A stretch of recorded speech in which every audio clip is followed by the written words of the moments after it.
Hi everyone! I'm so excited to do this VR at Tangy Tarot, Asians on Tarot Tube. So I saw this VR on Benabel Wen's channel, I think just yesterday, and I'm just starting my channel, so I thought what a perfect first video.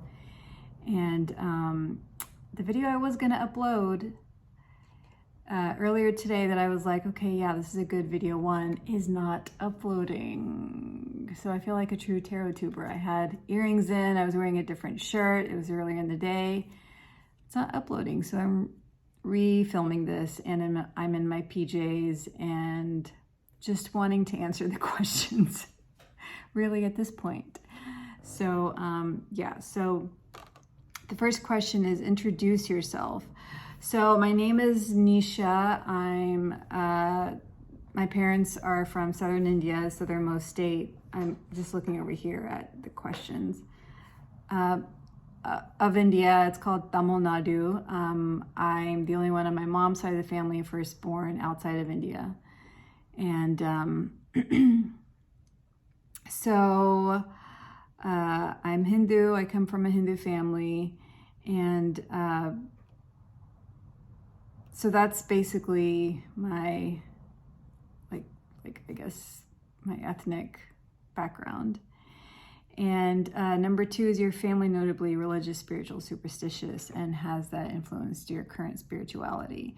So absolutely, my mom, grandma, like I would say, especially my mom's side, they're very, very Orthodox Hindu, especially my grandmother. My mom, pretty much, I mean, you know, like in India, I think like every 5 minutes is like, you know, some astrological event that you can give some sort of like offering to. There's holidays every other day. It's really amazing. You know, even though my mom cooked, I grew up in a very Indian Hindu household, and I had the food and I had the culture, and a lot of the like religious parts of it is kind of imbued into just cultural traditions. So you're kind of getting the religion to culture, culture to religion, that kind of interwoven kind of thing. And my mom did have some superstitions. She did go to the astrologer. Actually, my grandmother had a book of all of our different, for Vedic astrology, all of our different, of course, our names, date of birth, time, all the relevant birth details, and had our birth chart right next to it. And she kept a book of that. And so like with our star signs, our nakshatras, our gotrams, which are now, I guess, more common words in the West, due to like yoga and just people studying Vedic astrology and getting their charts read. Anyways, so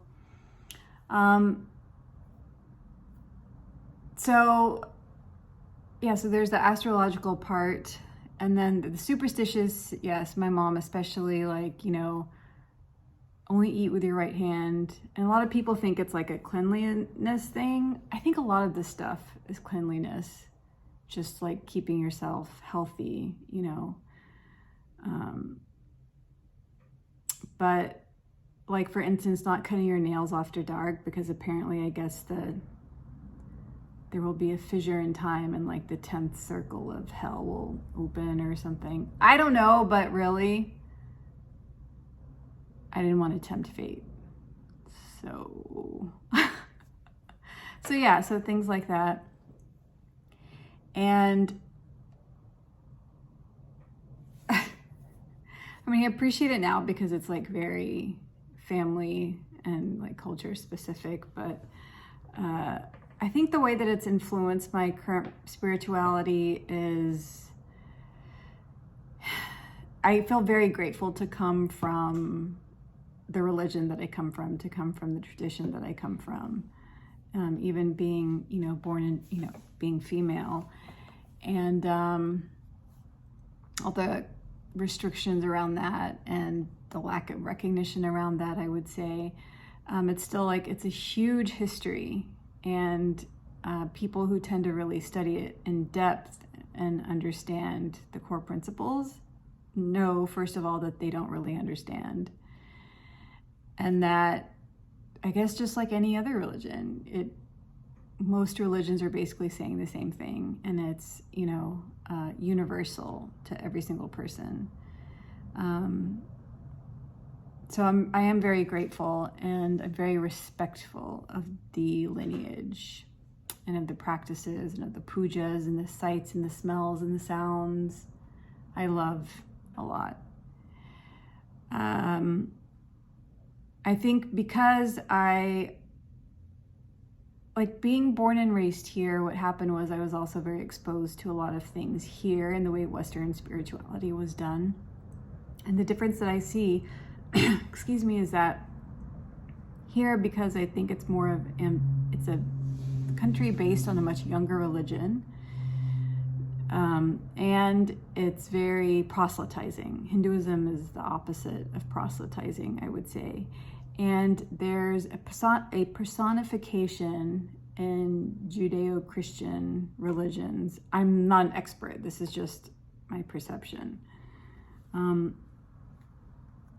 I guess with Christianity specifically also, that it's like there's a personification of like a human, of humans, right? That really doesn't exist in Hinduism. Like, I feel like,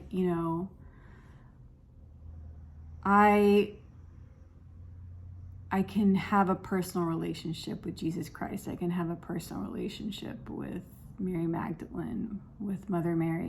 These are just the representations of the divinity here are like their personhood is a lot more pronounced. So it's easier, I would say, at least from my perspective, to connect. Whereas in Hinduism, there's a lot of they call it like the bhakti, like the belief, the ritual, the things that have been done for thousands of years. You just don't question it, you just do it. And then in turn, when you do that, you have a whole community of people doing the same thing. I didn't really grow up with that. So I don't really have, like in India. So I didn't really feel a personal, personified connection with Hinduism the way I felt like other people here who are Christian did. And I went through rehab in Texas State Rehab, so there was a little bit of jailhouse religion.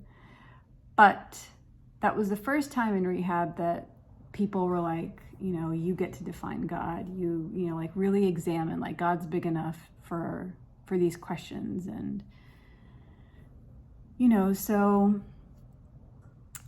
so my mom was pretty Orthodox. My dad, he was like not as much. He's very respectful of different people, but he just, and like there were some very learned, Hindu scholars and stuff that he really followed. But he just didn't buy into the system, the man-made system of any religion. And if I did express like belief in God, he would say things like, I thought you were smarter than that, things like that. So, I kept a lot of my own beliefs to myself. And until I did go to rehab, I didn't really, even though I took some Hinduism courses and, I was really interested in spirituality, so to speak, that wasn't necessarily religion specific. I didn't deeply question my beliefs. And so since then, and I would say maybe a year or two before then, I really started deeply looking into all these things. So it's been about, 13 years, and I've studied a lot. I've gone on retreats. I've read a lot of things. I've gone through classes with deacons. I've done a lot, and I look at what shamans do, and I haven't gone through those experiences myself, but, and I've had my own psychic experiences. I've, the whole meditation, yoga, Catholic contemplatives, like going to Richard Rohr annual gatherings and all kinds of things. And so I think in that way, it's led me to, and I listen to like people like T.D. Jakes, like that man is a phenomenal orator, phenomenal. And that kind of like, that bhakti is different than, say, like the bhakti in Hinduism. So it's like, I feel like I'm in a unique perspective, like a lot of first generations who are kind of at the crossroads and who are witnessing religions changing. And also I need more of like that Western way of looking at things. And it's just going to be interesting. And I've always been interested in these questions about how Hinduism is going to evolve here outside of India. And especially since there are a lot of non-Indians who are engaging in a lot of Hindu practices, but don't necessarily call it that. So yeah, I guess it's ever unfolding. That was just number 2. So let's do number 3. Does your family know that you do tarot? Have they had any opinion or response? I've been following Tarot Tube since about 2015. I knew about it before, I just never really followed it. And I think with the explosion of like decks and social media and YouTube and just like Tarot Tube, I was just fascinated. And the people that I ended up watching a lot, I agreed with so much of what they said and recognized their stories and mine, regardless of their background. Most of them were Western. There were like a lot of astrologers who were studying Vedic astrology who were Indian. There were some people who kind of did tarot and who were not from a Western background, but very, very few. And there's still very few today, hence the tag probably across the Asian groups. So I never really had anything until 2015, and I watched people like, of course, Benabel and AnnMaddox, and I would watch, like, I think her name is, she goes like The Cackling Moon, she's really good. And then I watched like, you know, a lot of witches, and I watched like Jennifer Ball's Spiritual Garage and like Simon, and you know, this was like years ago, and I continued watching some of them as well, and just took on a lot of, I think another one's like Owl Moon and so many others, and I'm blanking right now. But it was Kellyanne, like I think she had reviewed the Marielle, and I finally got the Marielle. That was my first deck, and to this day I'm just totally enamored by it. So I do have like an IKEA rolling cart. It's like a 3-tiered, like wide but narrow cart. I probably have like 60 decks, and I'm a beginner, even though I've been like into this for like 8 years. But like, yeah, I have a ton of decks. I just like the art. The art is fantastic. I love symbolism. So I don't like, I think my niece was into it, and I showed her the Good Karma deck. So I don't make it like a huge showing, but you know, if they come over and they see the cart, they're gonna see the tarot decks, but no one's really asked me. Number 4, do you feel like your Asian identity or experiences affect how you do tarot? I know that it's, I mean, I don't, maybe.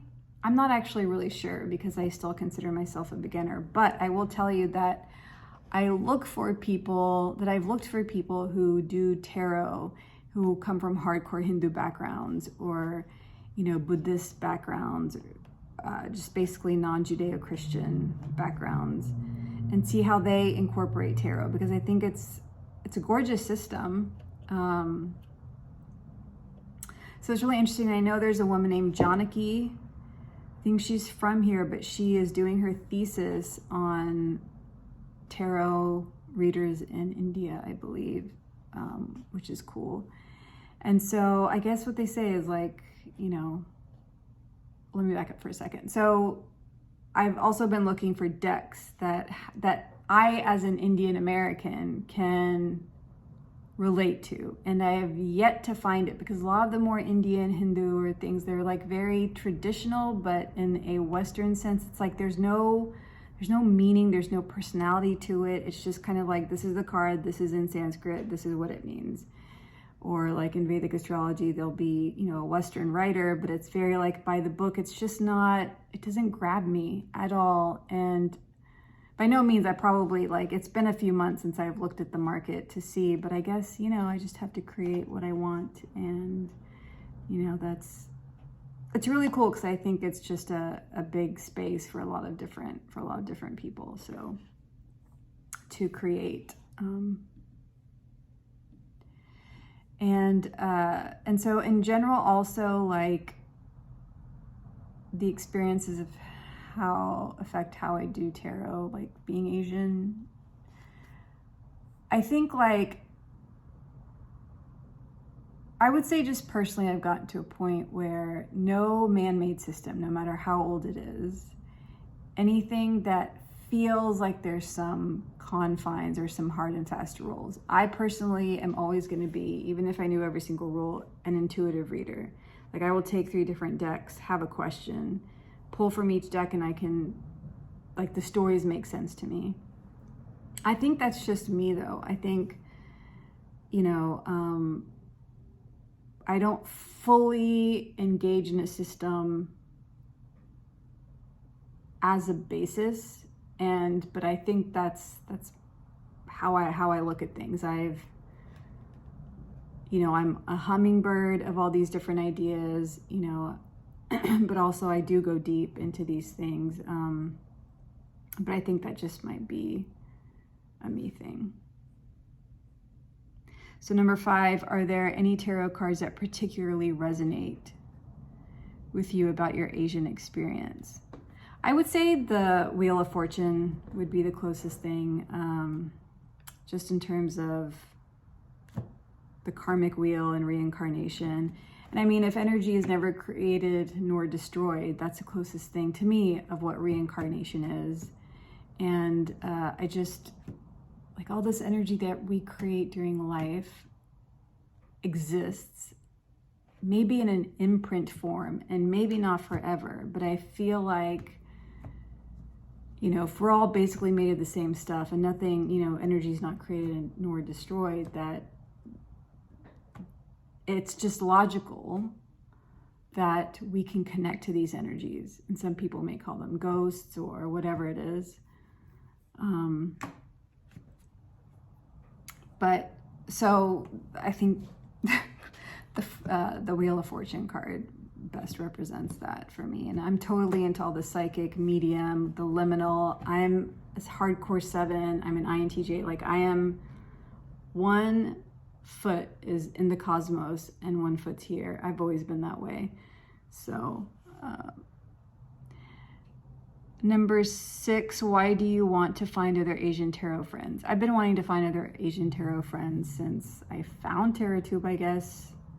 And I think I found spiritual channels before that and just lifey, self-improvement-y kind of things. But I just think it's the coolest thing. I feel like, you know, with, I guess, alternative spirituality, this is where it's at. And I always felt like with TarotTube and with the witches and with just the esoteric occult, you know, Suzanne Giesemann, Judith Orloff, like, you know, quantum physics, like all of that stuff is kind of primed, like it's like way up my alley. And you know, it's just really cool that this blend of like Western and Eastern being driven or being also represented by not only Westerners adopting Eastern practices, but people who are maybe first generation Americans coming from Eastern backgrounds, then, you know, practicing Western and Eastern. It's kind of like a different perspective. So, I mean, I'm all for it. I think it's so cool. It drove me to do this first video and I'm really excited. So, I don't know. I think it's really cool. And then lastly, show and tell a deck. So I'm just gonna go, like, I've already shown a couple of decks, but one that's really been popping out to me recently is the Tarot of the Cat, people. Like, okay, like, I think it came out in the early 80s, and this artwork is stunning. What? I know all of you have seen it, but it's just amazing. And then I pulled the other day the King of Cups, and I was like, God, this is exactly where I'm at. It's just like screams abundance. The King of Cups, it's like the last card in the suit. It's very mature. And I just recognize it so much because I'm seeing in material and illustrative form something that I feel like I'm getting closer to in an internal state a little more consistently, which I didn't think would be possible for me. Well, I don't want to say that. Like it was just something that, like when it comes to emotions and being a 7 and like, you know, like with my background and working concertedly for the last 13, 14 years in the healing space and like being a caregiver and like, you know, going to therapy and doing the things, like it's like so much abundance and control. And I even hesitate to use the word control because in 12-step, it's like, you know, like that's delusional. Like the entire concept and the whole word control is delusional because really no one's under control of anything. Knowing that though, it's like he's at a place where the maturation of all the issues he's been experiencing in this life, like it's like consolidated now. It doesn't feel like 25 different people with 25 different emotions and you don't even know whose emotions. Well, like it feels so fractured sometimes, like it did.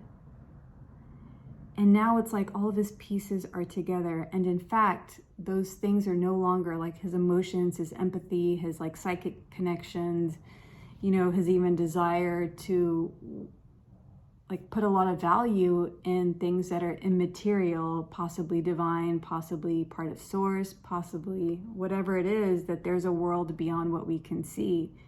And he is very confident in that fact. And not only that, but he is thriving and he's like learned to like really capitalize on it in like a material way. And so really use his natural talents that maybe when, you know, earlier in the suit, like our liabilities are now, he's just turned it around and he's glorifying it. He's glorifying these talents. He knows how to use it. He knows he's really good at it. He knows just who he is in this life, you know, and he's just very much aligned with it. And so there's abundance and like a lot of cohesion and support, I would say like cosmic support in his growth this way. And takes, you know, and that's like, you know, he's reached a certain level of maturation that he fought very hard to get. And I pulled this the other day and I was just like, yes. Yeah.